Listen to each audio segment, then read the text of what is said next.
Kecelakaan kereta api kembali terjadi di kawasan Bintaro. Kali ini, kereta komuter lain jurusan Serpong Tanah Abang menabrak sebuah truk tangki berisi bahan bakar minyak yang tengah melintas di rel kereta api di Jalan Betung, Bintaro, Jakarta Selatan.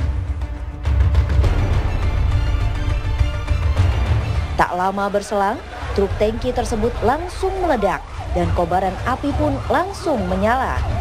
Akibatnya, gerbong pertama yang dikhususkan untuk penumpang wanita terguling dan langsung terbakar.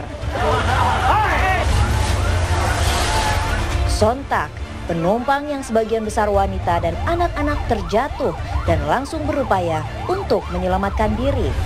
Namun kobaran api yang begitu hebat akhirnya menelan korban jiwa. Hingga kini, tercatat ada 7 orang korban yang meninggal dunia termasuk masinis, asisten masinis, dan teknisi kereta api tersebut. Sedangkan puluhan orang kini masih dirawat di rumah sakit karena menderita luka bakar yang cukup serius.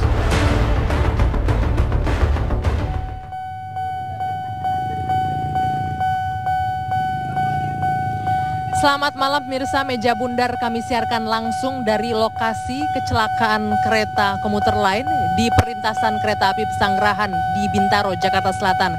Anda saksikan di awal tadi, mungkin masih teringat juga bagaimana peristiwa yang mengenaskan itu terjadi, merenggut 7 orang korban jiwa dan juga melukai hampir 76 orang lainnya. Ini akibat dari ketidaksabaran dari pengendara yang berakibat maut, berakibat fatal. Nah, sekarang saya bersiaran langsung dari lokasi kejadian. Mungkin saya beri gambaran sedikit. Ini palang pintu yang diterobos oleh truk BBM. Anda saksikan sekarang ketika ini sirene peringatan kereta akan melintas berbunyi. Namun tetap saja pengendara membandel. Mereka berada di depan palang pintu yang mendekati rel kereta api. Mungkin ini yang harus kita ingatkan kembali bersama-sama bagi Anda, para pengendara dimanapun berada, terutama yang akan melintas di perlintasan kereta api. Tidak hanya keselamatan Anda, tapi juga keselamatan orang lain. Seperti inilah pemandangan di lokasi kecelakaan kereta komuter lain dengan truk BBM pada Senin siang. Para pengendara seolah-olah tidak sabar untuk melintas, padahal sudah mengetahui kereta akan melintas dalam waktu dekat. Nah, malam hari ini kami akan menghadirkan kesaksian dari mereka yang selamat dan juga dari para keluarga korban yang meninggal dunia. Tapi sebelumnya saya ingin menghadirkan kembali bagaimana detik-detik penyelamatan, detik-detik evakuasi yang berlangsung dramatis yang dilakukan oleh TNI. Berikut tayangannya.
Dari Arhanud 1 Damjaya.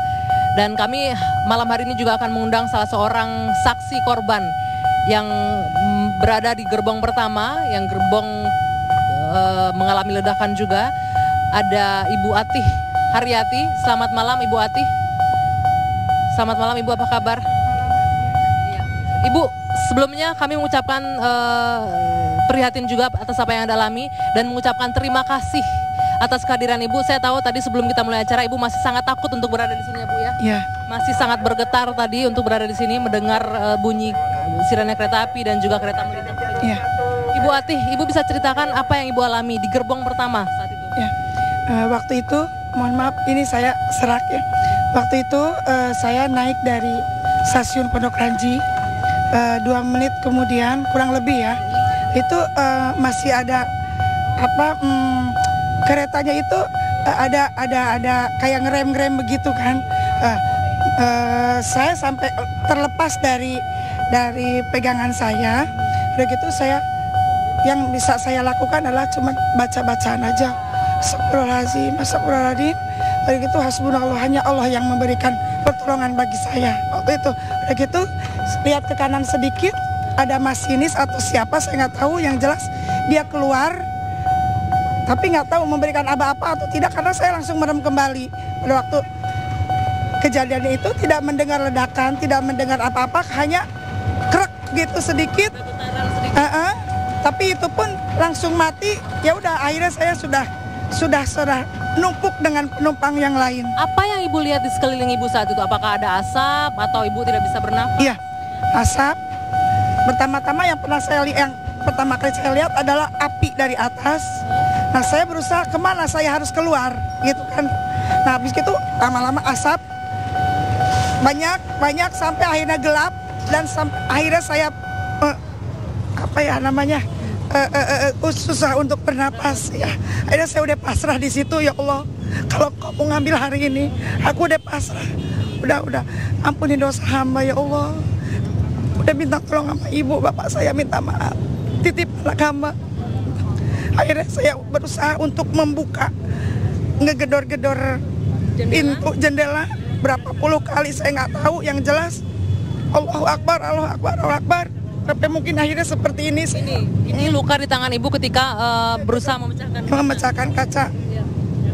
Terus, alhamdulillah dengan pertolongan Allah, setelah membaca ayat kursi dan lain-lain, ada yang manggil saya, Bu, cepat keluar ya Bu. Nah, itu tadi ibu bilang, ibu mendengar suara seorang laki-laki tadi kata ibu. Ada suara laki-laki lembut gitu. Nah, ada suara laki-laki yang manggil saya, Bu, cepat keluar ya Bu, ayo gitu.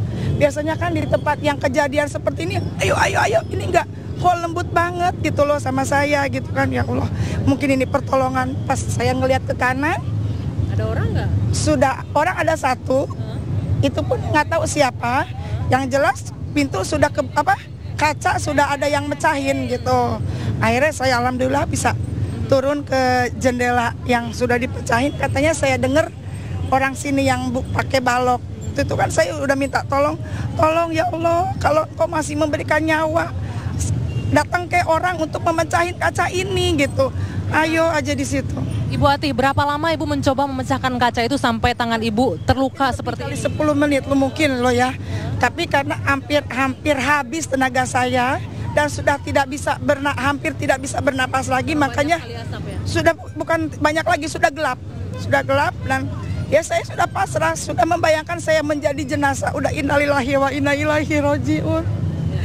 Udah pasrah.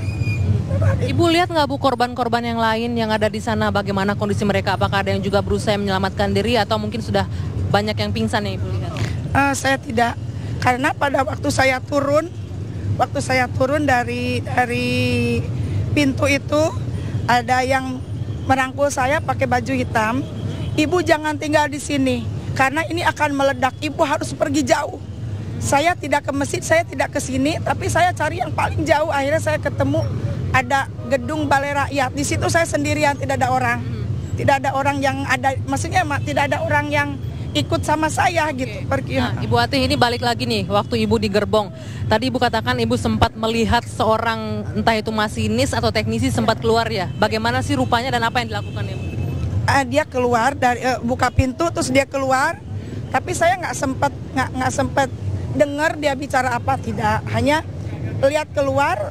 Udah gitu kan saya kan tetap merem karena saya nggak mau apa ya istilahnya, kalaupun akan jatuh ke sebelah kiri, saya udah punya pikiran kalau saya yang paling duluan celaka gitu ya. Jadi saya merem aja gitu. Pada waktu saya nengok lagi ya sudah kini semua gitu. Nah, Ibu Ati, nanti kita lanjutkan lagi. Ibu sempat bilang tadi Ibu sempat berusaha menyelamatkan diri, sempat menginjak-injak orang, dan Ibu juga sudah minta maaf pada para korban tadi. Nah, bagaimana peristiwa itu? Iya, nanti kita lanjutkan ya Bu ya. Meja Bundar pemirsa akan kami lanjutkan usai jeda sesaat lagi.